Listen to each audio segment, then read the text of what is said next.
Much like you guys, I can't just snap my fingers and make a GPU appear. I have to find ways to obtain them the exact same ways that you would. Because of that, I have an interesting perspective when it comes to buying a GPU. And when I finally got an opportunity to get one, I jumped rather enthusiastically. But the truth is, I probably shouldn't have. I dove headfirst into a GPU that I knew nothing about and was a bit more expensive than I thought it was supposed to be because it was secretly launched instead of announced. Today we're talking about the 3060 12 gig, which replaced the 3060 that was a launch one, and this one is MSRP'd at like 400. Well, actually, it doesn't have an MSRP because surprise, Nvidia did it once before, got away with it, and thought that they could do it again with the 3080. So today we're gonna be reviewing the 3060 12 gig, the GPU that I bought with my own money that isn't an upgrade to any of the GPUs I own. Let's get into it after the intro.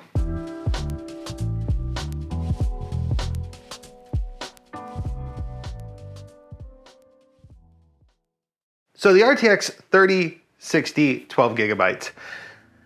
It's an interesting card. It was actually shadow launched without any real notification that it was happening shortly after the 3060 itself actually launched. And the specs are right here on the screen. It's not a bad GPU. When you compare it to the rest of the 3000 series, it's, well, the 3060 was always a bit of an odd one. This is because as a GPU, it's less interesting than the 3060 Ti or the 3070, where the 3070 goes toe to toe with a 2080 Ti, and the 3060 Ti can easily handle things like a 2070 Super and even a 2080. The 3060, it struggles to beat the default 2070, and even worse, its performance is on par and sometimes worse than a 5700 XT. Now this is only really a problem when you remember that the 5700 XT, MSRP'd for around $400, dropped to roughly $300 before scalpers started buying it like crazy and using it for mining. So this GPU kind of has a lot fighting against it, and not having a stable MSRP is definitely one of them. But that being said, we're not gonna beat down too hard. We're gonna give this card its absolute best chances. Because when I review a card, I overclock it, I overclock the CPU, I make sure my RAM is like as overclocked as it's gonna get. I make sure that the system is running the absolute best it can. And this is kind of encouraged by MSI. When opening up this GPU, there is an ad for MSI Afterburner right in there. So we're really not doing anything that the manufacturer doesn't want us to do on this one. So when it comes to overclocking this GPU, it has a decent amount of wiggle room. We are able to go plus 90 on the core and plus 50 on the memory.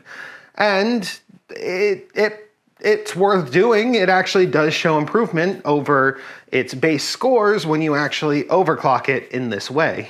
And temperature-wise, this is actually very stable. I ran a stress test where you're within a 99.1% stability, which is completely stable, and over our gaming test, we did not see any degradation in the clocks as we went. We were able to overclock it with that plus 90 to equal this, which is not bad. It's a little bit higher than Nvidia's spec, but it did stay locked at this without temperature fluctuations. So yeah, it did pretty well. That being said, when I say that performance-wise, this thing is very close to a 5700 XT, it's because I also own a 5700 XT in that system, which is liquid cooled and also overclocked. And yeah, we have the numbers. We can't really compare them apples to apples because while yes, we are using a Ryzen 7 in both of the times that we did the benchmarks, we did a 2700X and this is a 3700X, which is a different processor altogether. And our RAM is actually faster this time around, which means we should have an advantage for the 3060, which unfortunately you're going to see is not necessarily the case. So let's first start with our synthetic benchmarks. Right up here, we've got all of our synthetics. We ran Port Royal, which is a ray tracing benchmark, which it did on. We did Time Spy, which we actually received a good to great rating, which means that we actually, for our configuration, are overachieving. We also ran Firestrike, and we have both the unoverclocked and overclocked numbers on here. These are the only places that you're going to see both numbers because, well, this is the only place that we tested both because the overclock is obviously going to be better. As you can see here though, the score trails slightly behind a 5700 XT. And it's, well, yeah, it's ever so close to that one, which means that it is slightly better than a 2070, but slightly worse than a 2070 Super, which is exactly where we believed it was going to be. Moving on though, we did also test VR Mark because we have VR benchmarks for once in our test suite. And yeah, it's pretty much exactly the same, just slightly under a 5700 XT, which the system, hilariously, that 3D Mark uses as their gaming PC benchmark system is my system with a 5700 XT in it, which is in its own right, just kind of funny. Moving on, let's actually talk about games and the games that it does well on versus the 5700 XT. Any game that has Nvidia's splash screen ahead of it does better with a Nvidia card. It's just plain and simple. There's Nvidia technologies that work better with Nvidia cards. So games like The Witcher actually saw a pretty decent advantage over a 5700 XT. I honestly did not know this was going to happen because usually AMD is considered fair, but in games where AMD is in front of everything, Nvidia actually struggles heavily. Now I know we've thrown a lot of shade at Nvidia for Hairworks and PhysX and anything proprietary, but yeah, some of these scores are absolutely atrocious when you compare the relative power of these systems. Like, I want to point out specifically Devil May Cry 5. This is a game that I've had no problem running at 160, 165 frames per second on a 5700 XT at 1440p. With the Nvidia card, I was only able to get around 110, and I thought I did something wrong. So I redid my settings, I retried everything, I restarted the game, and I still could not get it above that. Now, lowering it down to high, I was able to get it up to 144, which was the refresh rate of the monitor, which is kind of the end goal of where I was trying to get with it. But that being said, that just shows in AMD titles, Nvidia cards do take a hit. And this also showed for Godfall, where we had 50 to 60 frames per second. We could raise that up by including FSR, and that could take us up to 80 frames per second. For The Outer Worlds, we saw 75 to 80 frames per second, and in order to get it up to 100 frames per second, we had to lower it all the way to high. Witcher 3, as mentioned prior, was able to hit 60 frames per second easily on its maximum settings. It can run Hairworks, which it helps it a lot. To get it up to 100 frames per second, we had to optimize a little bit. I'm gonna put those on the screen for you to see because this game had some features that just affect things a little bit more disproportionately than others. Cyberpunk 2077 was easily the worst optimized game on our list.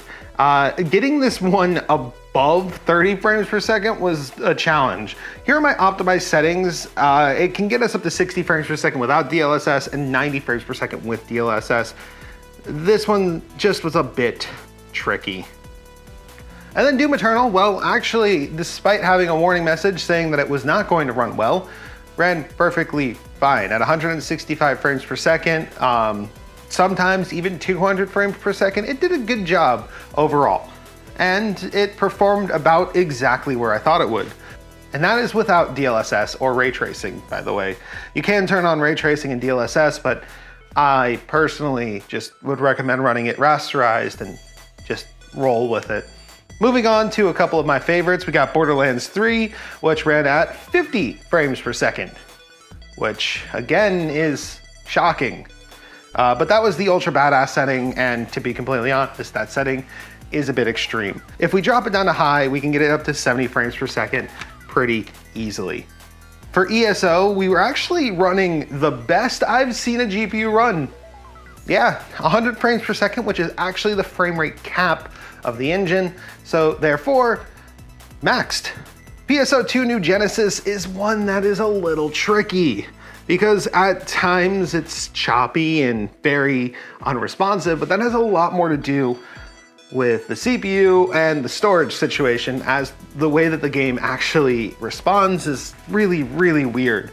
That being said, the actual frame rate of it with everything on absolute max was 60 to 90 frames per second. Lowering it down to high, you can go 90 to 100, which is actually really good performance. Now, as mentioned, we did test some VR games. And to be completely honest, this is where this GPU shines. That extra memory is just so much better for VR than the 5700 XT. The 5700 XT has more rendering power, as we are seeing from these numbers, but the 3060 12 gig is just more reliable for VR, and it's entirely because of memory. We tested Beat Saber, we tested Zenith, which is a brand new VR MMO, the first of its kind. We tested Half-Life Alyx and VR Chat, because VR Chat is the most unoptimized one. In all cases, we were able to max out the frame rate of our headset, which was 80 frames per second, and we could easily run a Quest because our GPU is sitting around 80% utilization, and due to our benchmarks, we'd probably be fine with up to an index on this GPU. Granted, we will have to test that at a later date. Overall, this GPU really is a weird spot to be in.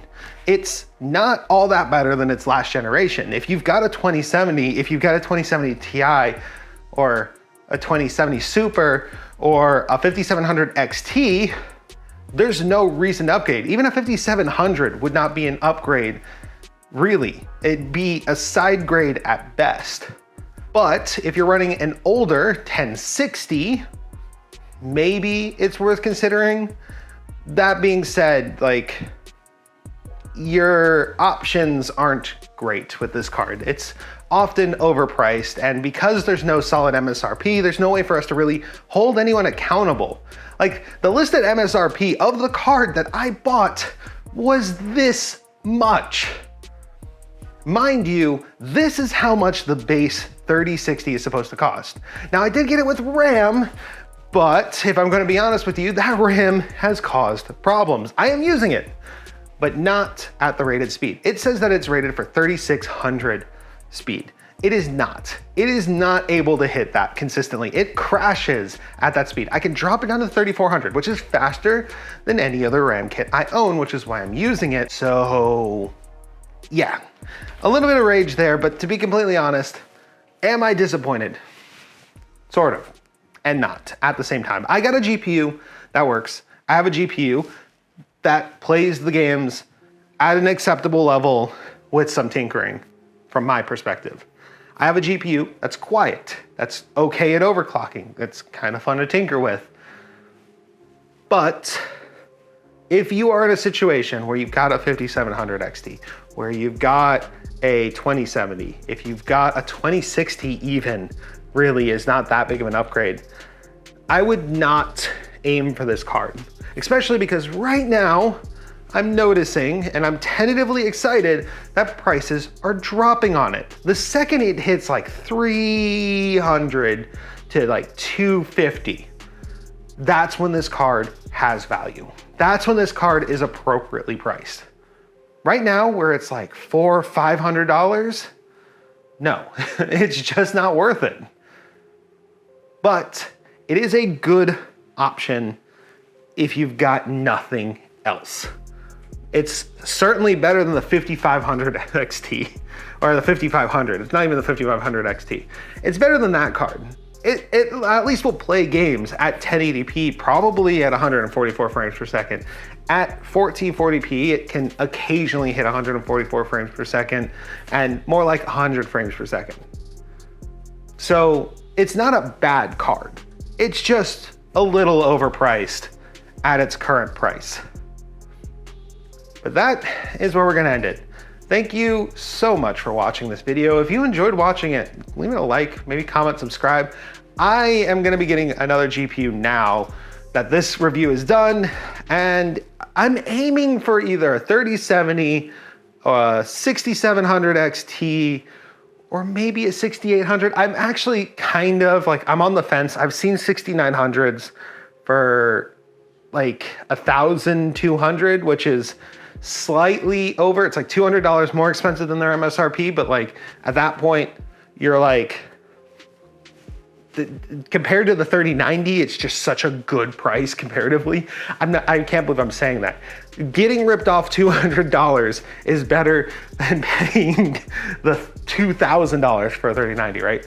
So I'm in a weird spot with this. I will get whatever GPU I can get, but whatever GPU I get needs to be an upgrade for a 5700 XT, which this certainly was not. Thank you again, and I'll see you in the next video. Wolfie, out.